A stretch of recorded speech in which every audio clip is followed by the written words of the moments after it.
I'm good. How are you? Good, thank you. Hi, Lauren. Hello. Hi, Mom. Hi, Lauren. Lauren Road Fan Club in attendance. Hello. We're 13. Wow, how are you? Noelle, how are you? Oh, good. How are you doing? I'm Hi, good. Joanne. We have to get together. I love that. I like that. Let's do it. Hi, Okay, I'm Howard. back. Got it all set. It's good to see everybody. Bye. Shabbos, Shabbat Shalom. Okay, now Shalom. comes the time where I mute everybody. Forgive me. We'll get you back in a little bit, but not, of course, wonderful Cantor Lauren, who's helping us out tonight. Before we get started with our service, we'll do our candle blessing. If you're following along at home, either in the book or online, you're looking for page 120.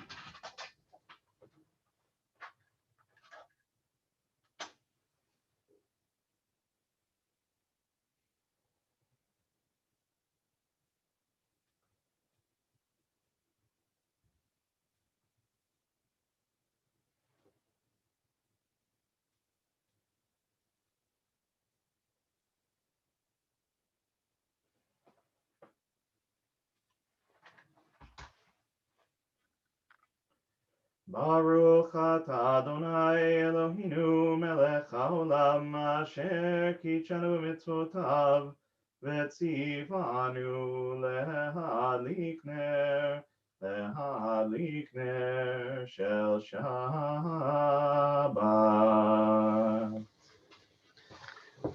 Amen. And now we'll turn it over to Cantor Lauren, who will give us little bits to help us get started, to warm ourselves up a little bit. So Cantor Lauren, all you. Thank you. So we're going to sing Yehiyu L'Ratzon, and the words can be found on page 180 in your Siddur. Yehiyu L'Ratzon imhefi v'hayon divi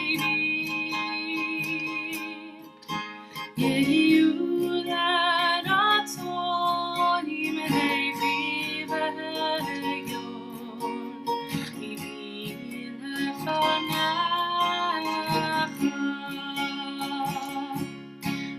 Adonai tzuri Adonai tzuri v'go'ali Adonai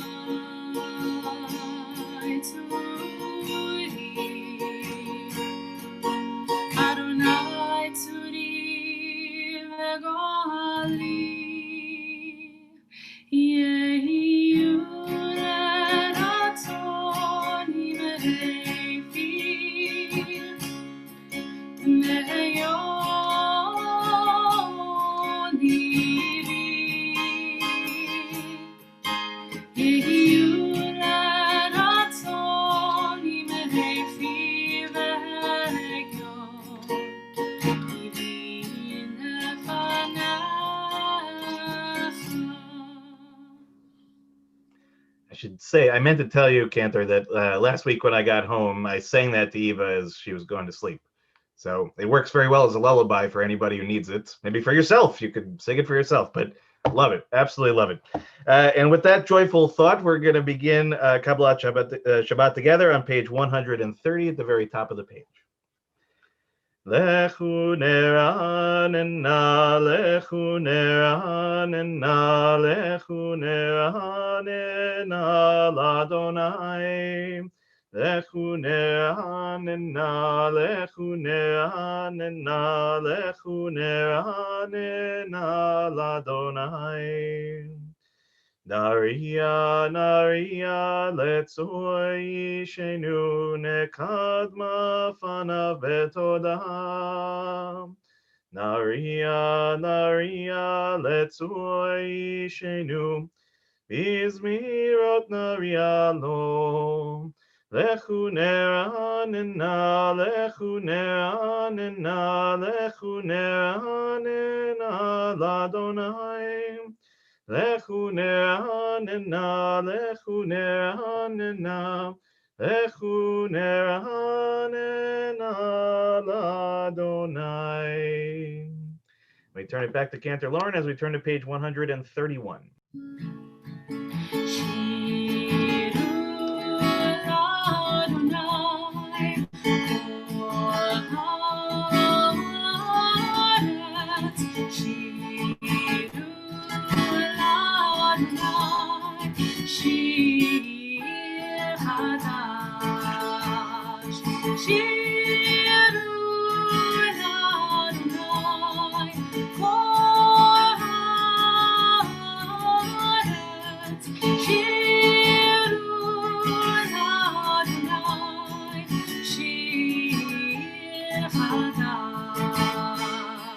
Sing unto God, all the earth, a new song. I will sing unto God a new song. Sing unto God, and we'll all sing along. All the earth a new song unto God. Shiru l'Adonai, kol haaretz. Shiru l'Adonai, shir chadash. We'll turn now to page 132, or Zarua, the last Hebrew paragraph at the bottom of the page. Or Zarua l'tzadik, uleishrei lev simcha. Or Zarua l'tzadik, uleishrei lev simcha. Or Zarua l'tzadik, uleishrei lev simcha.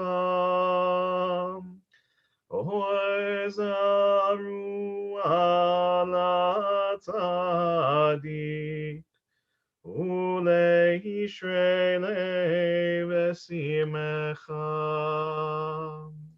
We turn it back to Lauren as we turn to page 134. Zamru l'Adonai bechino, bechino v'kol zimra. Zamru l'Adonai bechino, bechino v'kol zimra.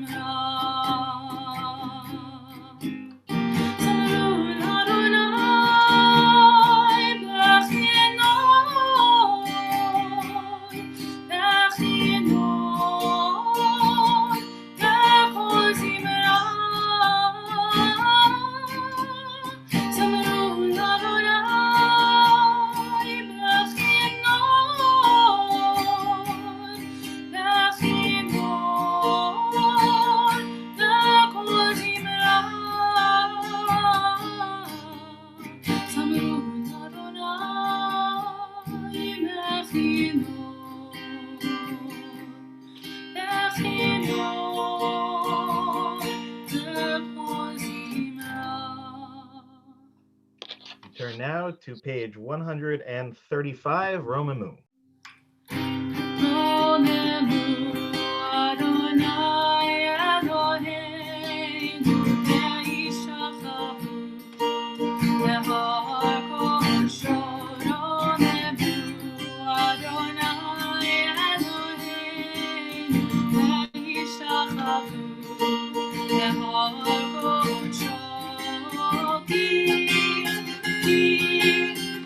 Ki kadosh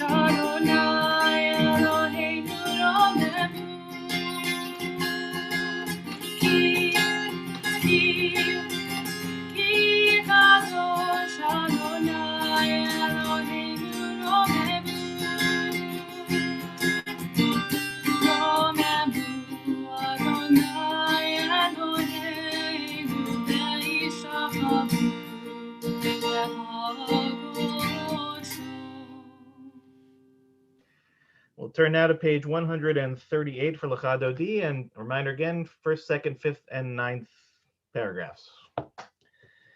Lecha Dodi likrat kala penei Shabbat nekabela. Lecha Dodi likrat kala penei Shabbat nekabela. Lecha Dodi likrat kala penei Shabbat nekabela. Lecha Dodi likrat kala penei Shabbat nekabela. Shamor bezachor bedibor echad ishmi'anu el hamiuchad Adonai echad u'shemo echad l'shemu tiferet ve'litila.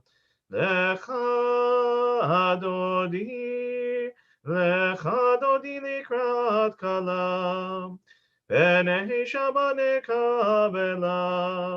Lecha Dodi likrat kala penei Shabbat nekabela.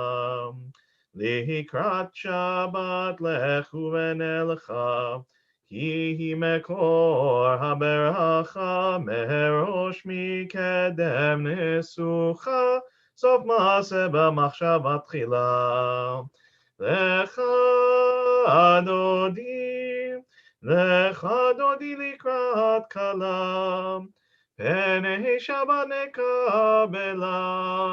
Lecha Dodi likrat kala penei Shabbat nekabela. Hitoreri, kiva orech umiuri, uri, shir daberi, kevod Adonai alayich nigla. Lecha Dodi likrat kala penei Shabbat nekabela. Lecha Dodi likrat kala penei Shabbat nekabela. Bohi v'shalom ateret bala gam b'simecha u'betzola toch emunei hamsekula boichala. Lecha Dodi likrat kala penei Shabbat nekabela. Lecha Dodi likrat kala penei Shabbat nekabela. We turn back to Cantor Lauren as we turn to page 140, Tzadik Katamar, where the Hebrew indents just in the middle of the page. Tzadik Katamar yifrach keres balvanon yizker shetulim bevet Adonai mechatrot Eloheinu yafrichu. Orienu meseva deshenim berananim yayu lehagir ki ashar Adonai tzuri melo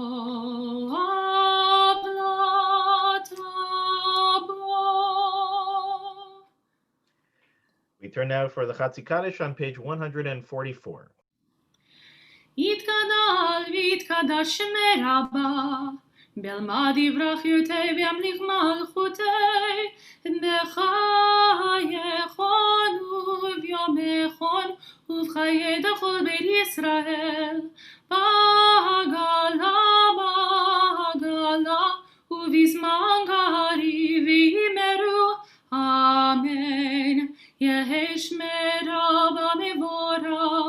לעולם עולמי עלמיה יתברך. יתברך מישבח, ויתבער ויתרומם ויינשא, ויתהלל ויתעלה ויתהלל, שמי קודשו בריחו, לילה מן כל ברכתה ושירתה, תושבחתה ונחמתה, תמירם בעלמא, ויאמרו Amen. We turn now to page 146 for the Baruch Hu.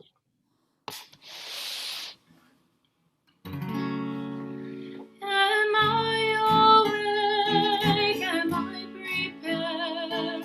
Are you listening to my prayer?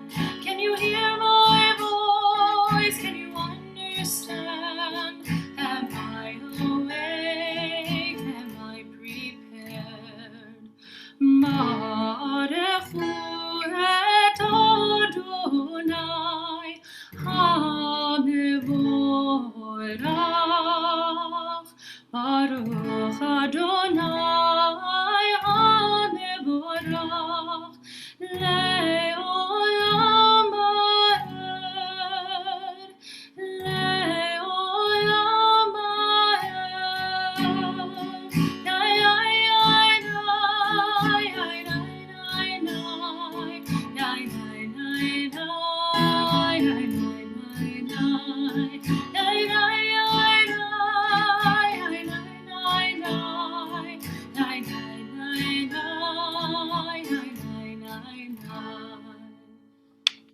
We turn now to page 148. We'll read together in English at the bottom of the page.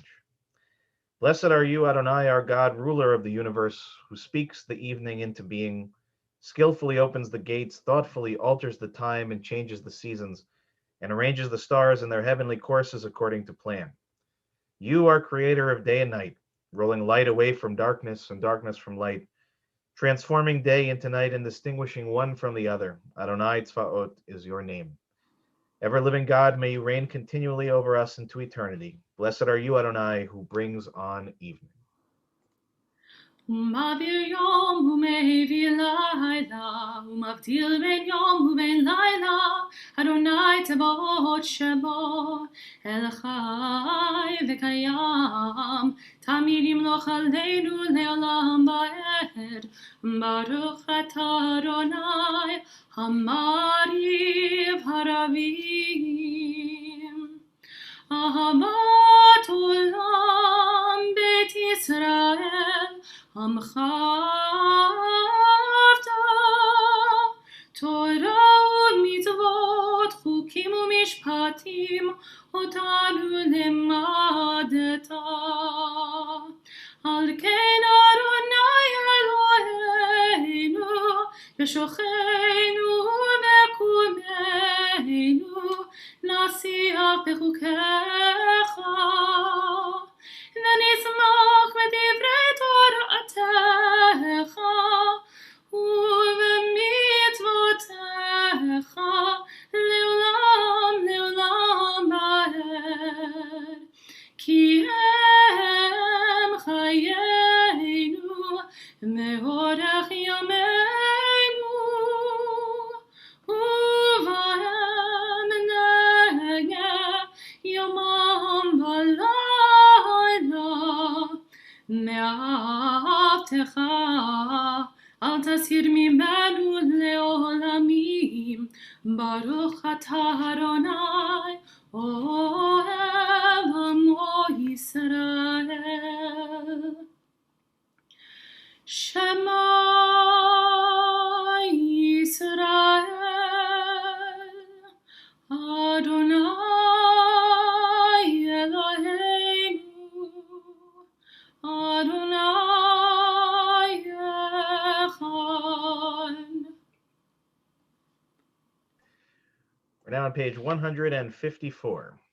ואהבת את אדוני אלוהיך בכל לבבך ובכל נפשך ובכל מאודיך, והיו הדברים האלה אשר אנוכי מצווך היום על לבביך, ושיננתם לבניך ודיברת בם, בשבתך ובביתך ובלכתך בדרך, ובשוכבך ובקומך, וקשרתם להיות על ידיך, והיו לטוטפות בין עיניך, וכתבתם על מזוזות ביתך, ובשעריך, למען תזכרו ועשיתם את כל מצוותיי, והייתם קדושים לאלוהיכם, אני אדוני אלוהיכם, אשר הוצאתי אתכם מארץ מצרים להיות לכם לאלוהים,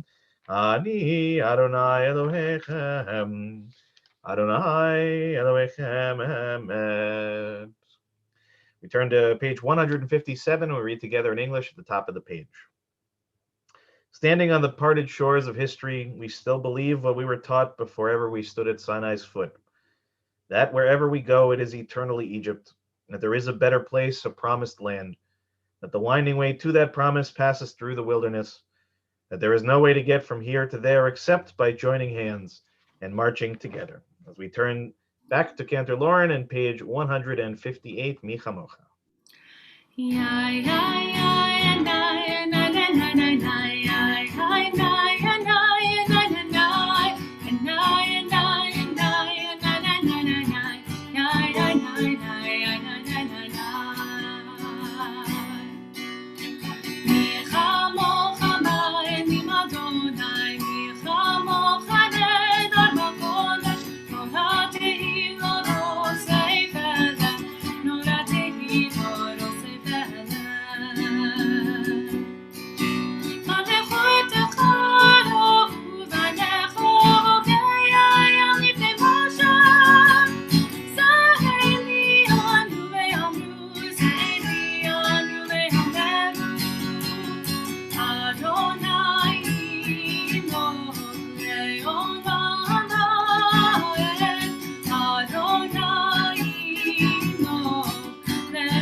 We'll turn now to the top of page 161, Hashkivein.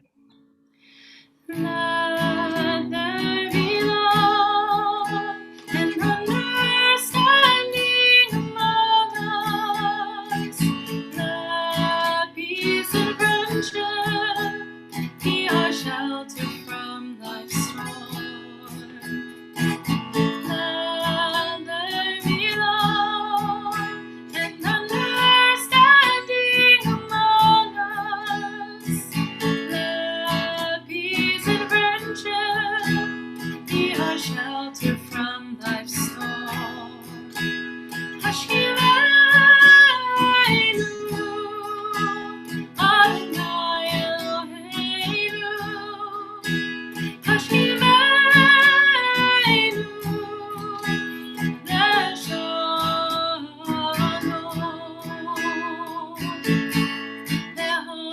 Lehamidenu, Shoreinu Lechaim.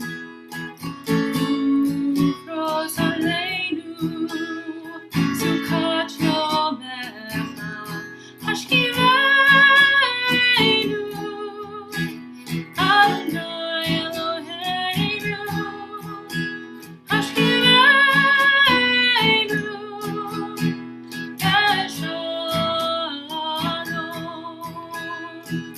Let there be love and understanding among us. Let peace and friendship be our shelter from life's storm.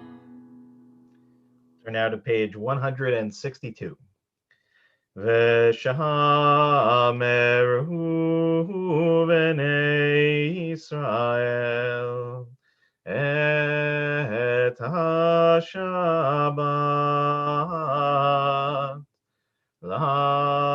לעשות את השבת לדורותם ברית עולם. עין עיני בהנים ובהן בני ישראל אותי לעולם. כי ששת ימים עשה אדוני את השמיים ואת הארץ, וביום השביעי שבת שבת ויהי נפש. We'll turn it back to Cantor Lauren, who will help us to begin the Amidah together on page 164. And then, as always, we'll continue silently. Please go at your own pace. And if you so choose to stand when you're finished, you may be seated, but be as comfortable as you can be. So Cantor Lauren will help us start 164 and then continue silently. Adonai, Sabbatai Tiftachu, Fi Hagit Hilatecha. Adonai, open up my lips, that my mouth may declare your praise.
Ose shalom, milrom avuya, ose shalom aleinu, ve'al kol Yisrael ve'imeru amen. Ose shalom, milrom avuya, ose shalom aleinu.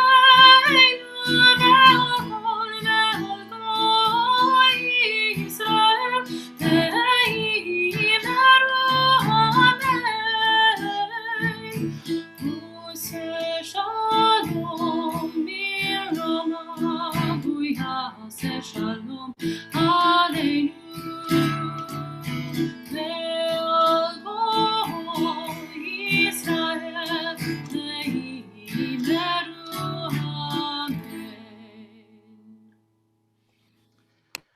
Turn now to page 371 as we offer our Mishaberach, our prayer for healing. And in a moment, I'll read a list of those that we know of that are connected to our community or in our community in need of healing. But I'll invite those of you that would like to share, feel comfortable sharing, if you have additional names, to please include them in the chat.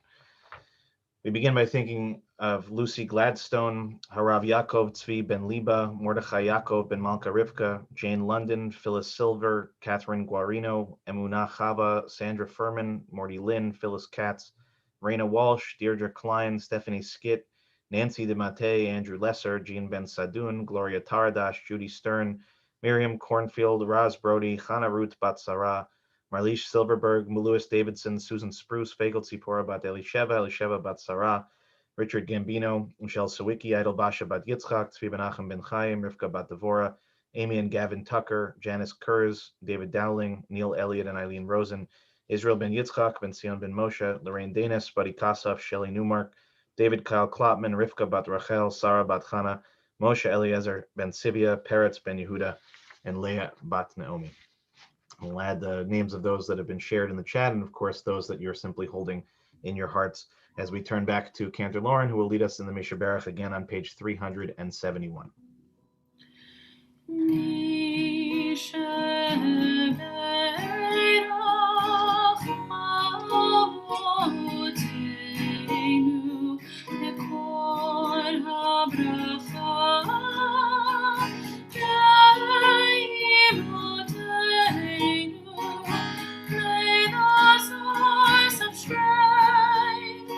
Bless the ones before us. Help us find the courage to make our lives a blessing, and let us say,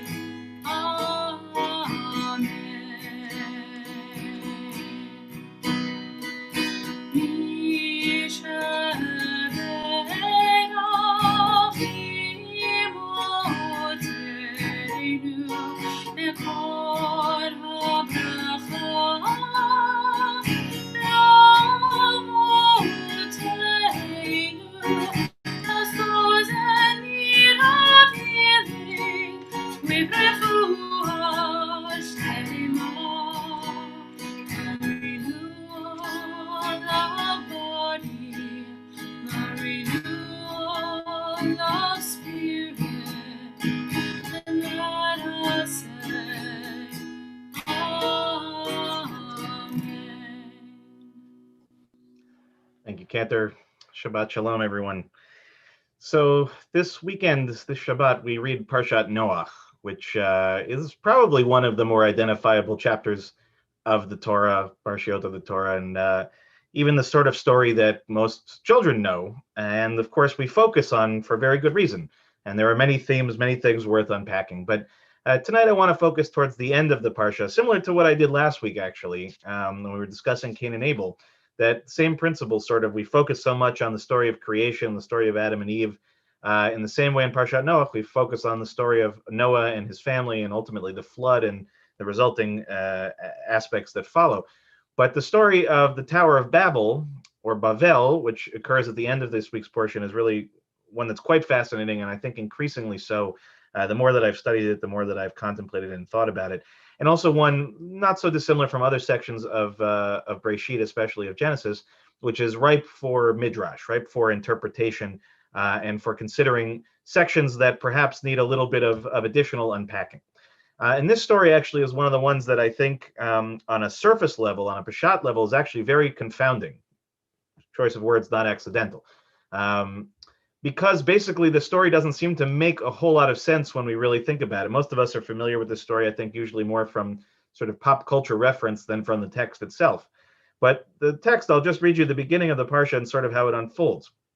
So the text tells us, Vayehi chol haaretz safa achat udvarim achadim, which itself is a very interesting thing. I'll explain in a second why. But it means in English that basically everybody who was living on the earth right after the flood had come to have the same language, safa achat, and the same words, udvarim achadim. So what's interesting about that is that it's the pluralization of achad, which is the word for one.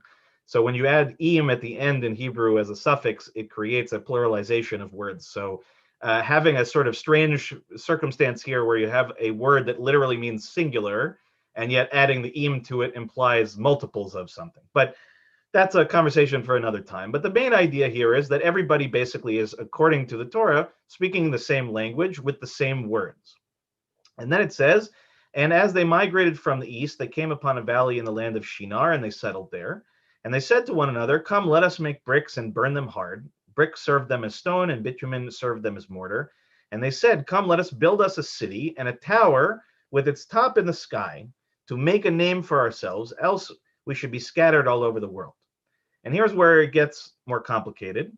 Adonai comes down and looks at the city and the tower that the people had built.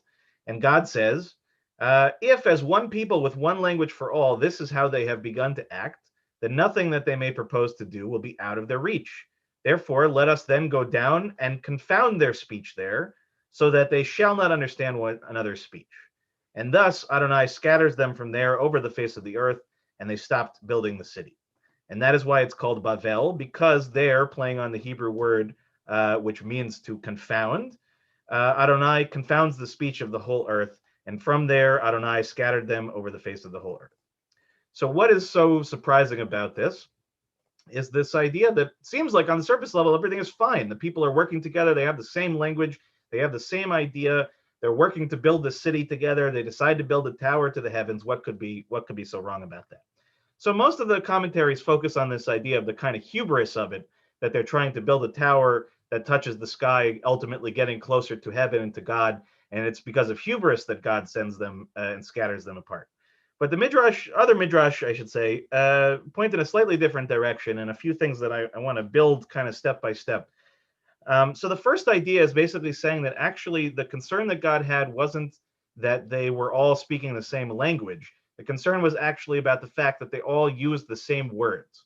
And the Midrash teaches that the concern is that it's not just that they were basically speaking the same, it's that they only had the same thoughts. That basically everybody was of such a singular mindset that there was nobody to challenge when there was a bad idea, for example, or when something that was being done, like for instance, building a giant monument to the sky, maybe is not a great idea. Because they were so on the same page and they were acting so much in unison, there was nothing to prevent the ultimate sort of downturn of that. Now, I want to take that a step further with another Midrash. This one is coming from a section of Midrash that's called Pirkei de Rebbe Eliezer, and it teaches as follows, that the tower had 7 levels on its east and 7 on its west. That's not the most important part here. The builders brought the bricks up one side and came down the other. Now, if a person fell down and died, no heed was given to him. But when a brick fell down, they stopped work and wept, saying, "Woe unto us! When will another be brought up in its stead?" In other words, there was no concern for the loss of human life. There was only concern for the edifice, for the thing they were creating. And coupled with this idea that they were all of the same mindset, we can start to draw some inference as to why this was so significant to God and why it was necessary to confound their speech, so to speak, to create a break in this uniformity. Because they had created a singular mindset about what was most important. The building of the tower, the building of the city, the building piece was the most important. The people no longer mattered. All that mattered was the edifice, right? The beauty of the thing that was being built together. And in the process, humanity was ultimately lost. So as I was thinking about this text this week, and I came across, as I imagine many of you did, a story in the news that as a result of separation of families at the border that took place actually a few years ago, and because of several decisions that were made about that and how it was to be handled, that there are now several hundred children who have been separated from their families who they cannot find their parents. The parents were sent back to their countries of origin. And at this point, neither the government nor the ACLU or those who are working to try to create a reunion are able to find these families. And ultimately speaking, these children are now parentless, familyless, in some form or the other. Now, like most stories, I'm sure there are truths, there are falsehoods, there are exaggerations, there are other aspects. I can't speak to that. What I can simply say is that this story, to me, relates to this idea of what happens when a world and a community and a country and a people decide to focus more on principles or pieces of legislation or concepts of security or whatever you want to fill in the blank with, and weeps not at all for not just only when life is lost, but literally when lives are disrupted in this kind of way. I watched and saw any number of other news stories basically push this off completely, in which very few people seem to acknowledge it in one form or the other beyond the 30 seconds it was given, and any number of other conversations that took its place that seemed to be of greater importance. Maybe this is something of a pitch for my Wednesday class, but we've been studying the book of the prophets called The Prophets, written by Abraham Joshua Heschel, which was one of his first works, in which he spent a considerable amount of time considering who the prophets are or are meant to be. What is the prophetic voice and what is its purpose? And I want to just share with you a small quote of one of the sections that he writes about it, and I'll try to tie all of this ultimately together. So he says that we and the prophets have no language in common.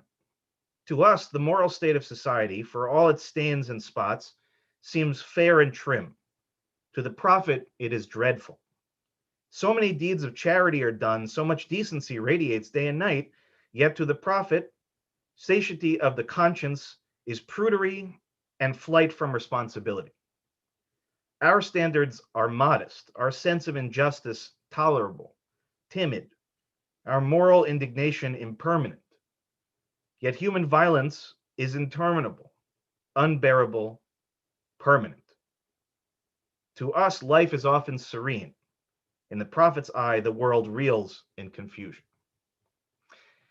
And I think the combination, as I said, of this teaching of Rabbi Heschel's and the idea of the Midrash that seems to be suggesting that what is the parable of the story of Bavel? It's not one about communication or lack of communication. It's not one of God being jealous or human beings being hubristic. It's really a warning of a number of different things that, according to the Midrash, were taking place in that time. One of which was, again, a singularity of mindset. The second was a upending of values, right? Focusing on the unliving, right? Focusing on the building, focusing on the edifice, focusing on the beauty of monuments, and forgetting the sanctity of individual life. Worshipping basically what becomes an idol of sorts. An idol, the idea of human beings being able to create their way out of problems, when the reality is our problems are a result of us not paying close enough attention, focusing on the wrong kinds of things. And as Heschel points out, this is what distinguishes really all of us from the voice of the prophets that is meant to wake us up and to challenge our behavior. And that to the prophet, even the slightest injustice, even one life that is affected negatively, is a reason to cry out. Whereas for most of us, our jadedness or our disquietude or our focus on other things for all sorts of reasons draws our attention away from what really is the most important. A story like this should have resulted in the outcry of every single human being on this planet, certainly every member of this country, regardless of political position. Every single one of us should be out loud ashamed of the fact that such a thing has been taking place in the name of our country and our people. And yet, the response, as Heschel points out, is often timid, or is often rationalized, or is often explained away by circumstance or politics. The reality is we should all be deeply disturbed by stories like this, because we know that this is really a drop in the bucket, and that we cannot be the people who care more about the edifice and less about human beings. We must return ourselves and create within ourselves a prophetic eye, a prophetic ear, the kinds of mechanisms by which to really hear the cries of the unjust, to hear the cries of those who have been oppressed, and ultimately speaking, to act against it in concert. These are not the kinds of things that should fall to the bottom of the news stories. They should be right at the very top, because they are emblematic of a larger sickness, one that apparently has been going on since the days of Bavel. We are still confused. We are still scattered, but we can do some work. We can make some changes. And most importantly, I think the first step in all of this is changing our orientation and trying to, as best as we possibly can, open our eyes and ears in the ways of the prophet, to take on that prophetic mode and to consider the fact that we are surrounded by many kinds of injustice that we have a responsibility to overturn. So with that, I wish you a Shabbat Shalom. I hope my words have not confounded you. And I hope that you will take a chance, if you can, this weekend to study and to consider the story of the Tower of Babel and what it ought to mean to each one of us. So with that, I wish you a Shabbat Shalom. And I'll invite you now to join with me on page 586 at the very bottom of the page, Aleinu L'Shabach. Aleinu L'Shabach L'Adon HaKol Lateit Gedula Le'yotzer Breshit Shelo Asanu Kegoye HaRatzot Velo Samanu Kemishbechot Adama Shelo Sam Chelkenu Kahem Vegor Aleinu Kechol Hamonam Vanachnu Korim Umishtachavim Umodim Lifnei Melech Malchei Hamlachim HaKadosh Baruch Hu. We're on page 591. V'nehemar v'haya Adonai Lemelech al kol haaretz bayom hahu yeh Adonai echad u'shemo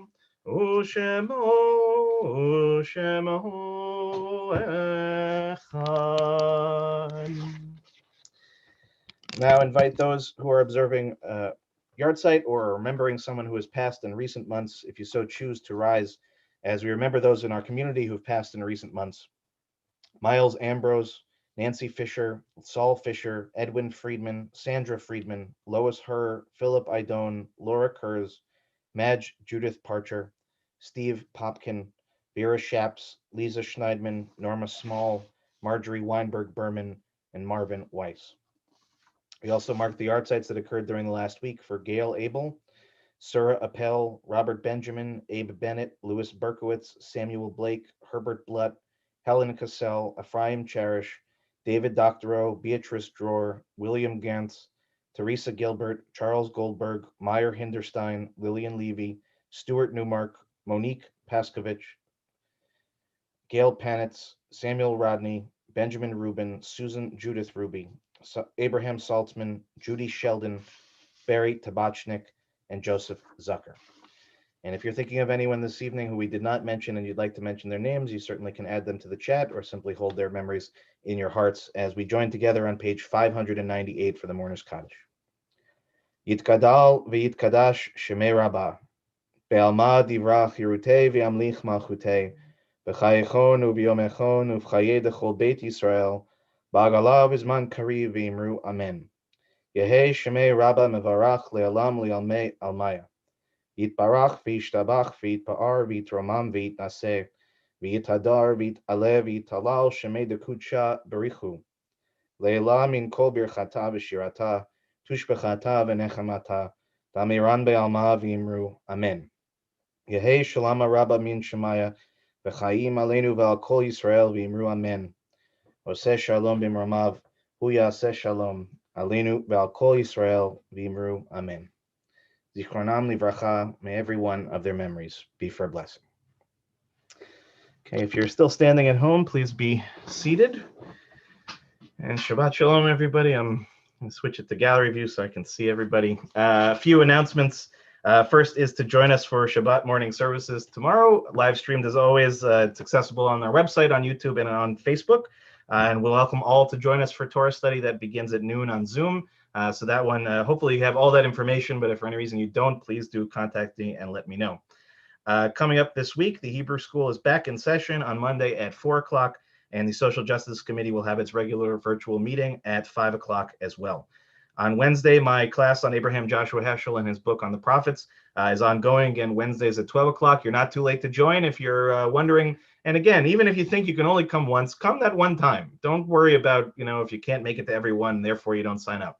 It's a good opportunity to study with some really wonderful people. Again, that's Wednesdays at 12 o'clock. You just need to pre-register on our website. Also on the afternoon of Wednesday at 4 o'clock, B'nai Mitzvah class will be in session as well. A reminder that this Thursday is the Jewish Museum virtual tour of the Modigliani Unmasked exhibit. That's this Thursday, October 29th at 4:30 p.m. For those of you that have already registered, you're going to get an email this week with the Zoom. The museum itself runs it, so they haven't given it to us yet, or they may have given it to us and you may have gotten it even today. But if you have any problems or any questions, please do remind me or ask me or Toby Spitz, who's running the program, and be happy to help. Reminder on Friday mornings at 9 o'clock is my class on Pirkei Avot. Again, anyone is welcome to join at any point. You do not have to have any prior knowledge whatsoever to join with us. And the last is to say that we have a lot of really wonderful things coming up in November. The November calendar should be out this coming week, and we're looking forward to continuing on all the good things that we've been doing over the last few months. And again, my thank you and gratitude to our wonderful student cantor, Lauren, who's doing a fantastic job and will get what really amounts to probably her first Shabbat off. And I guess since she started working for us next week, so we will miss her, but she does deserve and needs a little bit of a break from time to time. Nothing else to rest their wonderful voice. And so we're going to turn it back to Cantor Lauren, who's going to help sing our closing song as I get our Kiddush cup ready to go. And then a reminder that we'll welcome anyone who would like. We're going to continue for the time being with the second Zoom for Oneg, but anybody who wants to join, please, after the service to join with us. So Cantor, we'll turn it over to you, and I'll get our Kiddush cup ready.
Go inside your heart, just be.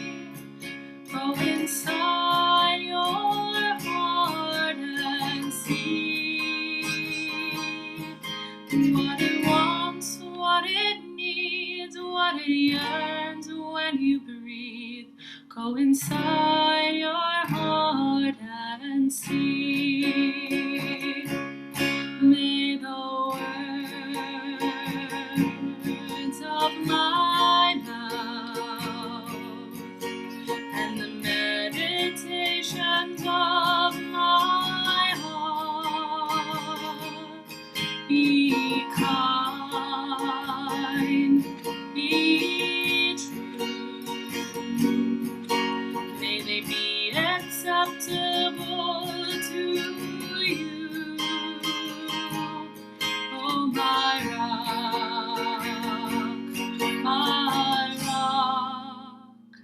and my redeemer.